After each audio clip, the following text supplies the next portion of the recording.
The electric state of Netflix. Hollywood, and that includes you, Netflix, now makes two kinds of movies. Those that they, the executives, their families, and wealthy peers want to watch, and those that they think we want to watch. It used to be that we were audience members who'd buy tickets to movies in the genre we liked. Westerns, sci-fi, romantic comedy, horror, Amish romance. You're making a mistake. Okay, that's not a big market. Or we'd buy tickets to something that had a good cast, or the film had a star that was a big draw. When I was a kid, I would see anything with Bruce Lee or Clint Eastwood in it. In fact, I still would, although the supply of Bruce Lee films is unfortunately limited. Or if a film seemed interesting enough, you might take a chance on it. Who's this? Special people equals retarded. Your club is for retards.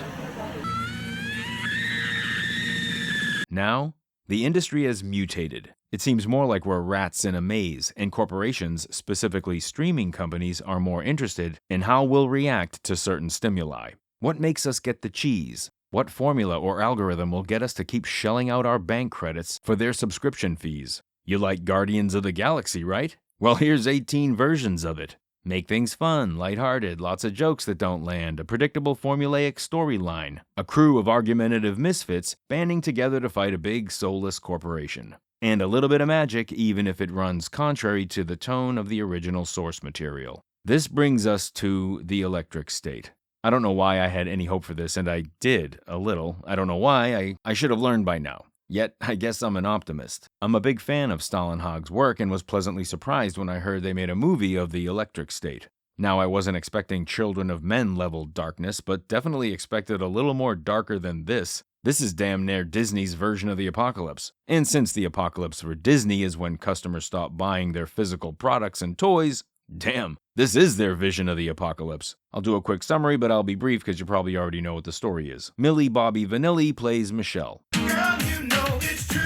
Just your average smart mouth looking for her long-lost brother. Robots have been outlawed due to a war the humans had with them, but this one turns up at her foster home. Apparently it's her brother's, soul, programming, neural consciousness? It's unclear at first. This little guy shows up to inform Michelle that her brother's alive and needs her help. He gets her in trouble with her foster dad, played by George Costanza, in a nice turn where he gets to play Newman. On the run, they're pursued by everyone's favorite casting choice for heavy these days, Giancarlo Esposito, apparently the cinematic counterpoint to Pedro Pascal. A very versatile actor, Esposito has done many great roles throughout his career, including a great understated performance as Gus Fring in Breaking Bad. It must be irritating for this actor who likes to stretch his legs that a lot of the roles he's being directed in are asking of him, just give us Gus. I'm sure he's glad to get the work and the paychecks, but this has got to be boring for him to do. We first meet Michelle as her super smart younger brother is taking a test and getting ready to go off to college. Michelle at first looks like she's the caring older sister that herself is ready to head off to college. But really we don't get any kind of character trait from her, other than she loves her brother. That's nice. You win a cookie. But is that all there is to this person? Then, 4 years later, she's made up to look like a towny teenager.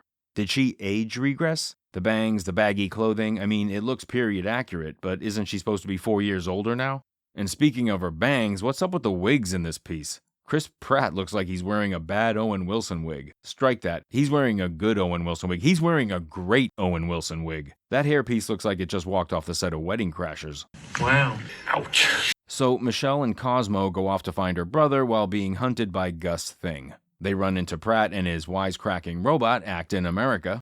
They flee into the excursion zone where all the robots were banished at the end of the Robot War. And this is where the film really faceplants, as the robots come across as less haunting and daunting and more snappy and sappy. The robots come out as goofy, and the producers really want them to be lovable, but it's just pathetic. We run into recent Oscar winner You Call Him Dr. Jones dollface, and he has entered the film determined to get his hands on one of those terrible wigs. He worked for the Big Bad Corporation and was partly responsible for developing the router that connects the big brain on Brad. Say what again? And then the third act is the crew off to free the wizard, her younger brother.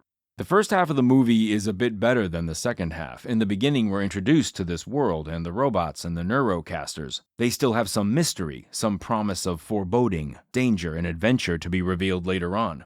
But as the movie unfolds, as we enter the exclusion zone and get to spend time with the robots, Everything begins to feel more Disney and less Stalenhag. The threat the robots possess evaporates. It's a bit interesting at first as the robots reflect our own behavior and prejudices, but the whole thing feels more Island of Misfit Toys. And as their figurative metallic teeth are extracted, so goes their menace and the awe-inspiring mystery that the artwork promised. Just look at any of the stills from the original material. It's beautiful, but haunting, and really captures the idea that we're victims of our own appetites. The original book hinted at a culture mired in its own nostalgia, longing for the memories of its youth. But what do the children of that generation get nostalgic over? What are their memories if their culture is dominated by the rehashed content of their parents' entertainment glory days? This is what happens when we never grow up. The big cast of voice actors are fine, but they don't have much to work with, and one could argue that the robots from the original artwork said a lot more without speaking. Millie Bobby Brown is good. Chris Pratt brings the Pratt. Affable, funny. At this point, he's comfort casting. It's almost like everything I see him in, it's comforting to see him, because he brings an avuncular, charming presence. Avuncular, like a funny, trusted uncle. Avuncular. It's a good word. Use it wisely. You have chosen wisely. His character is very reminiscent of Jack Burton in Big Trouble in Little China. I don't know if it was intended, but at one point in the film, an amusement park entrance looks exactly like the decoration in the wedding chamber of Lo Pan in Big Trouble in Little China. In The Electric State, there are a lot of allegories going on at once here, and the film fails to make proper use of any of them. The robots could represent the struggle of marginalized or oppressed communities, like Native Americans, or the Irish. And they could have left at least 10 blocks for the Irish. The Neurocaster is a kind of stand-in for the internet, or could represent our smartphone addiction, or it suggests our slavish devotion to social media and the way in which it separates us and turns us against each other. But the film becomes an overly simplistic, told you so, with the heroes winning a parking lot skirmish to bring their plight out in the open. I was waiting for Actin' America to say, "You gotta do better, Center CEO." But why couldn't this have been figured out before or after the big war? And why is a fight with Center's security guards the end of it? Where's the rest of the military? Why wouldn't they get involved?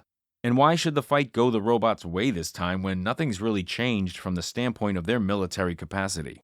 This movie becomes the cinematic equivalent of, just go with it, it's almost over.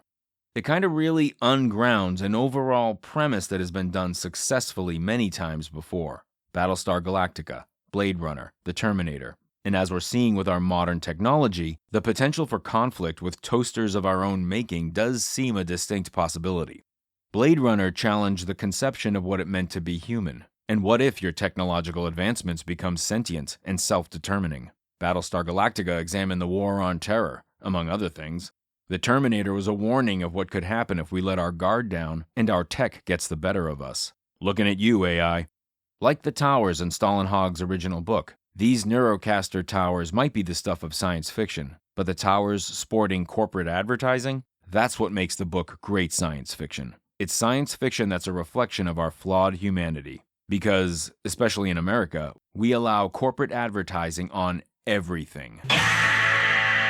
And I feel bad for younger generations because this is the only world they know. The Electric State, the movie, should have taken its rightful place among those dystopian films that served as warnings to be vigilant, engaged, compassionate, and moderating in our appetites. Instead, the movie is another marketing opportunity, masquerading as a half-baked Guardians knockoff. We got problems. Yeah, I got a fucking problem. I got a big fucking problem. So, the elite corporation in charge of everything doesn't change their passcodes even after firing key strategic personnel? Why don't you tell me what really happened? How did the heroes put the trucks together? How did they get across the water to the island where the big bad guy's central fortress is located? And how did they do it without being detected at all? At all. And there's no security monitoring movement, especially movement of an army of outlawed robots that you just had a war with? And central to the entire plot is this VR, internet, teleporting half-your-brain doohickey. It's completely dependent on her kid brother being hooked up to it?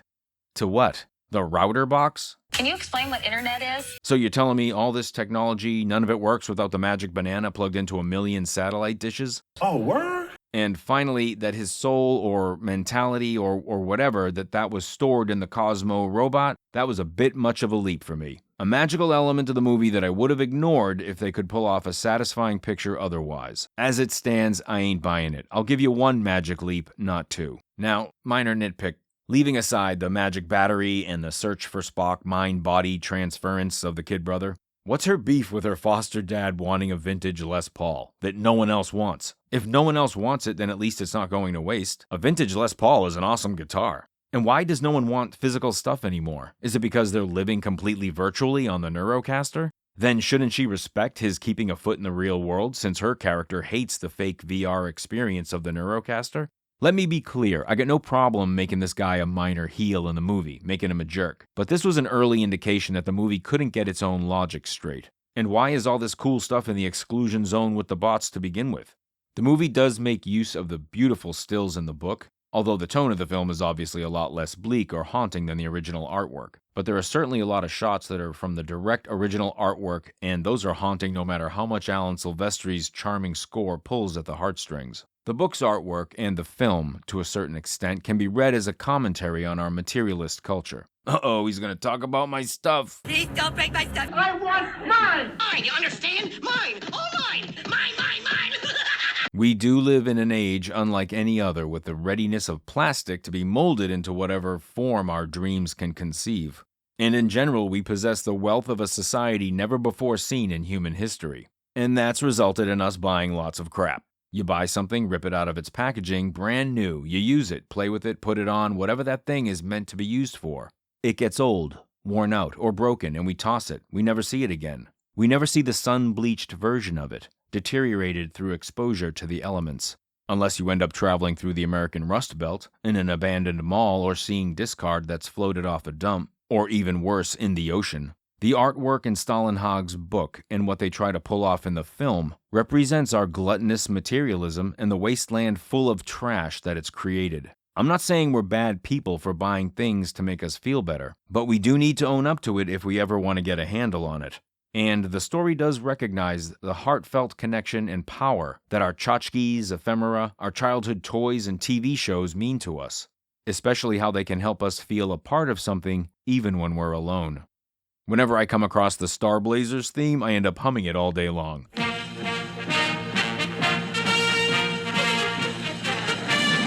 And when I was a kid, my Star Wars toys meant the world to me. They were a holy grail for me for 5 years of my life. I don't remember anything of my life as a child before I found Star Wars. Maybe I was playing with chicken bones, discarded pipes, old placemats. Records from that era are spotty at best. My point is, the artwork and design is both haunting and evokes a general nostalgia for the things we used to love, and things in general.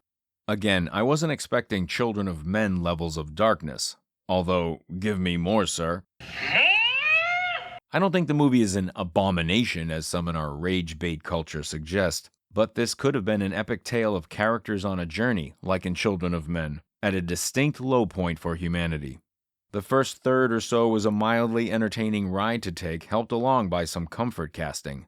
But the second half, there was a definite lost opportunity here, especially given the nature of the source material. There was an opportunity to create something compelling, fun, dark, but with substance, and just a dash of something to make you think. Instead of, here's a cool IP we're just going to use to crank out another Guardians of the Galaxy knockoff. It had a few mildly entertaining moments, but Stalenhag deserved better than this. Thanks for clicking in. He made me do it. He told me to do it. Please, move back.